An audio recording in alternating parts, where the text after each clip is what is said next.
안녕하세요 여러분. 제가 오랜만에 영상을 가지고 돌아왔죠.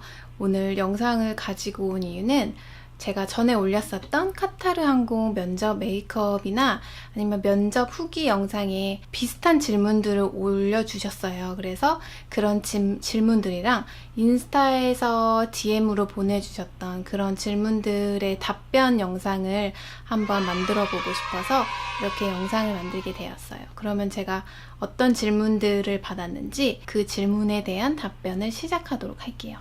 먼저 면접 의상에 대해서 여쭤보셨는데요. 제가 입었었던 의상은 하얀색 블라우스에 네이비 색깔 스커트를 입었어요. 제가 그래도 밝은 색상의 상의가 잘 받는 것 같아서 전에 에미레이트 항공 면접에서는 레몬색 블라우스를 입었었고 카타르 항공 면접이 있었을 땐 하얀색 블라우스를 입었어요. 근데 제가 입었었던 블라우스는 반팔로 된 블라우스였는데 어깨부터 여기까지 오는 부분이 프릴로 되어 있었어요. 그래서 저는 키가 작은 편이고 앞리치도 굉장히 힘들게 닿는 사람이었기 때문에 최대한 어깨에서 팔로 내려오는 부분이 자유로운 그런 블라우스를 입으려고 해서 그런 블라우스를 입게 되었어요. 그리고 치마 색깔은 네이비 색깔을 입은 이유는 보통 카타르 항공 같은 경우는 버건디 색상이나 핑크 색상을 많이 입고 오시는 것 같아서 저는 그런 색깔을 그냥 좀 피해보고자 일부러 네이비 색깔의 치마를 입었었어요.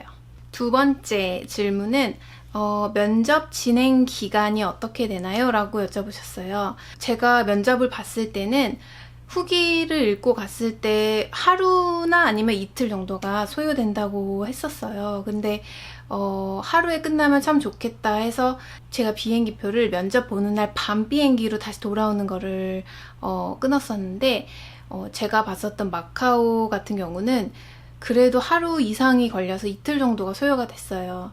첫날에는 시비드랍이랑 워드 슈팅이랑 영어 테스트, 앞리치 이렇게 진행을 하였고 파이널에 올라간 사람들은 그 다음날 오전에 다 같이 이제 파이널을 보고 끝나는 식으로 했기 때문에 저 같은 경우는 총 이틀이 소요가 되었습니다. 영어는 어느 정도 하면 좋을까요? 라고 물어보셨는데 영어는 어느 정도 하면 좋을까요? 라는 질문이 가장 어려운 것 같아요. 왜냐하면 영어를 잘하거나 어느 정도 한다거나의 그런 기준이 약간 애매모호한 것 같아서 저 같은 경우는 영어를 어느 정도 해야 된다고 말씀드리고 싶냐면은 면접에서 자신감 있게 자기의 생각이나 자기의 경험을 나타내야 되는데 그런 부분은 많이 준비를 해서 합격하실 수도 있어요. 하지만 합격을 하고 트레이닝을 받을 때 미국 발음이나 영국 발음 아니면 그 다른 호주 발음이나 영어를 하는 사람들의 액센트가 정말 천차만별이잖아요. 근데 그런 트레이너들 앞에서 영어로 수업을 받고 손님한테 컴플레인을 받았을 때 내가 억울하지 않게 슈퍼바이저한테 내 상황을 설명할 수 있는 정도? 그 정도가 되면은 좋을 것 같아요. 물론 면접에서 합격하는 기준은 또 다를 수 있지만 면접에서 합격을 한다고 해도 막상 트레이닝을 받을 때 힘들 수도 있기 때문에 자기의 생각을 전달할 수 있는 정도가 되면 좋겠다고 말씀드리고 싶어요. 그 다음에 키가 어떻게 되셨나요? 라고 여쭤보셨는데 저 같은 경우는 160 정도예요. 키가 왔다 갔다 하긴 하지만 제가 비행을 했을 때 저보다 키가 작은 외국인 승무원들도 있었어요. 근데 그런 승무원들이 저보다 키가 작은데 승무원이 될 수 있었던 이유는 대신 그 친구들은 키에 비해서 팔 다리가 굉장히 길더라고요. 그래서 오버헤드 빈이나 좀 위쪽에 있는 선반에서 무엇을 꺼내거나 했을 때 팔이 길기 때문에 문제없이 왔다 갔다 하면서 도와줄 수 있는 그런 정도가 되더라고요. 그래서 키는 그렇게 중요하지는 않지만 그래도 한 최소한 보통 158 이상 정도가 되는 것 같아요. 다음 질문은 면접 볼 때 머리 염색해도 되나요? 라고 여쭤보셨어요.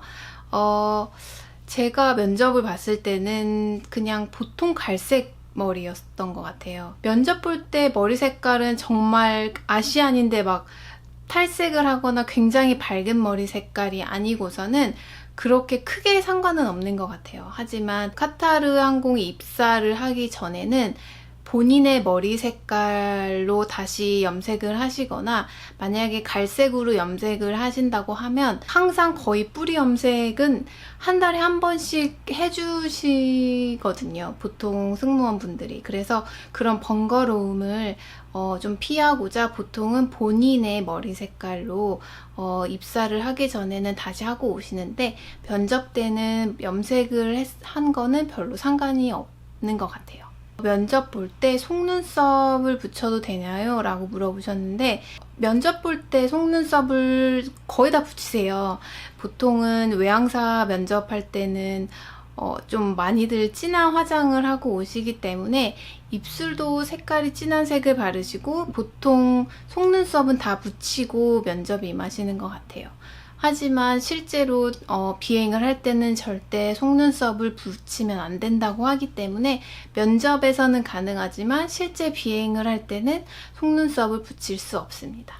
다음에 제가 몸 안에 작은 타투가 있는데 그런 타투가 있어도 괜찮을까요? 이런 질문을 해주셨어요. 제가 알기로는 에미레이트 항공이나 다른 외항사 항공 같은 경우는 보이지 않은 곳에 타투가 있으면 괜찮다고 들었어요. 하지만 카타르 항공 같은 경우는 그 몸에 어느 곳에도 타투가 있으면 안 된다고 해요. 그래서 만약에 타투가 없다고 얘기를 하고 입사를 했는데 현지에서 신체 검사를 할 때 여자 의사가 검사를 하는 경우에는 보이지 않는 곳에도 타투가 있으면 다 보기 때문에 그렇게 타투가 없다고 했는데 타투가 있는 경우엔 다시 집으로 돌려보내지게 되거든요. 그래서 카타르 항공에 오고 싶으시다면 타투를 제거를 하시거나 처음부터 하지 않으셔야 그래야 입사를 하실 수 있으세요. 타투와 비슷한 질문인데요. 제가 얼굴이나 손등이나 이런 곳에 상처가 있는데 그런 상처가 있어도 괜찮을까요? 라고 여쭤보셨어요. 저 같은 경우에는 눈 사이에, 그러니까 눈썹과 눈썹 사이에 작은 수두 자국이 2개가 있었어요. 그런데 제 친한 친구들도 모를 정도로 있다고 얘기하고 쳐다보지 않으면 인지하지 못하는 그런 정도인데 제가 파이널 면접을 보고 한 일주일 정도 있다가 카타르에서 전화를 받았어요. 전화를 한 이유는 너 눈썹 사이에 수두 자국이 있는데 그거 수두 자국 맞지? 맞으면은 그 부분을 확대해서 사진을 찍어서 우리한테 보내주고 컨실러로 가린 다음에 그리고 다시 그 사진을 찍어서 이렇게 각각 한 장씩 보내줘라고 했어요. 그래서 얼굴 같은 경우는 얼굴에 상처가 있거나 없거나 이런 얘기를 하지 않아도 파이널 면접 때 면접관들이 진짜 매 눈으로 상처를 찾아내거든요. 그래서 그 상처가 수두 자국이라거나 아니면 정말 옅은 상처인데 그 면접관들이 판단했을 때 이 정도는 괜찮겠다 생각을 하면 그러면 다시 뭐 사진을 찍어서 보내라든지 연락이 오는데 예를 들어서 손등이나 신체에 있는 상처가 있는데 그런 상처를 입사하기 전에 미리 얘기를 하지 않고 현지에서 하는 신체 검사에서 상처를 발견했다. 그 사람들이. 근데 얘기를 하지 않은 상처. 그러면은 그게 약간의 문제가 될 수도 있어요. 그걸 그냥 넘어가는 사람들도 있고 상처가 없다고 디클레어를 했는데 상처가 있다고 해서 문제가 있는 경우도 있으니까 되도록이면 상처가 있는 부분은 면접 때 다 얘기를 하는 게 좋을 것 같아요. 그 다음에는 학교에 대해서 여쭤보셨어요. 예를 들어 고등학교를 졸업하고 대학교를 다니고 있는 상태인데 대학교를 졸업하지 않아도 면접을 봐서 합격을 할 수 있을까요? 라고 여쭤보셨는데 제가 아는 지인 중에 대학교를 다니던 중에 휴학을 하고 카타르 항공에 입사해서 일을 했었던 친구들이 있어요. 그래서 그 친구들 같은 경우는 대학교 휴학생인데도 합격을 해서 비행을 한 거잖아요. 그래서 중간에 다시 돌아가서 공부를 하는 친구들도 있고, 아니면은 일을 하다가 일을 이제 그만두고 다시 학업을 마치는 경우도 있어서 최소한 고등학교 졸업자면은 면접을 보실 수 있어요. 다음에 서비스 경험은 꼭 있어야 하나요? 라고 여쭤보셨는데요. 아무래도 항공사이기 때문에 다른 항공사 경험이 없고 신입으로 들어가는 거 그런 건 전혀 문제가 되지 않아요. 하지만 그래도 아르바이트 경험이나 정말 작은 서비스 경험은 굉장히 중요하게 생각을 하는 것 같아요. 만약에 짧은 시간이지만 아르바이트를 뭐 한 달, 몇 달 한 경험이 있다 그러면 빠짐없이 그런 부분을 다 어필을 하시는 게 좋은 것 같아요. 서비스 경험이 없는 사람을 선호하지는 않는 것 같아요. 제 생각으로는. 마지막으로 해외 경험이 꼭 있어야 되나요? 라고 물어보셨는데요. 해외 경험은 사람마다 다 달라서 있으면 더 좋아할 수도 있지만 꼭 해외 경험이 없다고 해서 떨어지거나 그러는 건 아닌 것 같아요. 요새는 워낙 해외에서 유학을 하거나 해외 경험을 해보신 분들이 많기 때문에 상대적으로 해외 경험이 없으신 분들은 조금 불리하지 않을까라고 생각을 하실 수도 있는데, 제가 봤을 땐 그런 부분은 전혀 문제가 되지 않는 것 같고, 오히려 서비스 경험을 어필을 한다거나 자기 자신의 강점 같은 거를 더 어필을 하는 게 더 중요할 것 같아요. 네, 이렇게 제가 여러분들이 많이 여쭤보셨던 질문에 대해서 답변을 해드렸는데요. 혹시 다른 궁금하신 사항이 있거나 또 다른 질문이 있으시면 제 영상 밑에다가 댓글로 달아주세요. 그러면 궁금하신 사항에 댓글을 달아드리거나 더 많은 질문들이 있으면 또 이렇게 답변을 모아서 영상을 만들어 보도록 할게요.